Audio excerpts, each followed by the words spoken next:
বন্ধুরা, ইউরোপের প্রোবা ৩ নামের মহাকাশযান উৎক্ষেপণ করতে চলেছে ইসরো।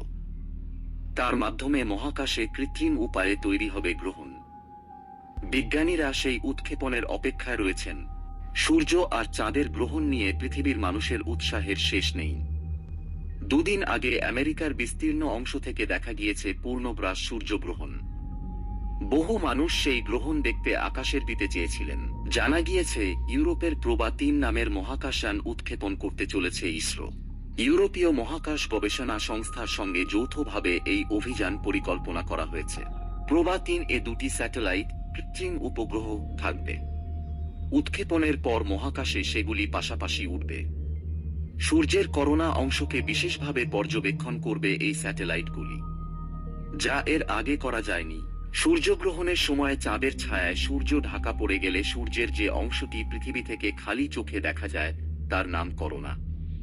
অন্যান্য সময়ে সূর্যের বাকি অংশের আলোর ঔজ্জ্বল্য করোনাকে ম্লান করে দেয়। গ্রহণের সময় উজ্জ্বল হয় করোনা। এই অংশকে দেখার জন্য বিশেষ করোনাগ্রাফ তৈরি করা হচ্ছে, যা ওই ২ স্যাটেলাইটের মধ্যে থাকবে। বিজ্ঞানীরা জানিয়েছেন, সূর্যের এই করোনা অংশটি মহাকাশের আবহাওয়াকে নিয়ন্ত্রণ করে। ভারতের Satish Dhawan space research centre থেকে পিএসএলভির মাধ্যমে এই মহাকাশযান উৎক্ষেপণ করা হবে। তবে এখনও ইসরোর তরফে উৎক্ষেপণের তারিখ ঘোষণা করা হয়নি। যে স্যাটেলাইটগুলি ইসরোর এই গ্রহণ তৈরির কাজে নিযুক্ত হবে তাদের নাম দেওয়া হয়েছে অকাল্টার এবং করোনোগ্রাফ। দুটিকেই পৃথিবীর উচ্চ কক্ষপথে বসানো হবে। সমান্তরালভাবে অন্তত ১৫০ মিটারের ব্যবধানে ঘুরবে তারা। তৈরি হবে কৃত্রিম গ্রহণ। ইউরোপের প্রোবা ২ মহাকাশযান ইতিমধ্যে মহাকাশে অভিযান চালাচ্ছে।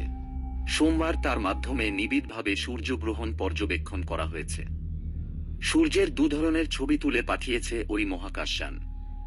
এবার সেই প্রোবা সিরিজের ৩য় মহাকাশযানটি উৎক্ষেপণ করতে চলেছে ইসরো। বন্ধুরা, মহাকাশ সম্বন্ধে নতুন নতুন আপডেট পেতে চ্যানেলটিকে সাবস্ক্রাইব করুন পরবর্তী ভিডিও দেখার জন্য।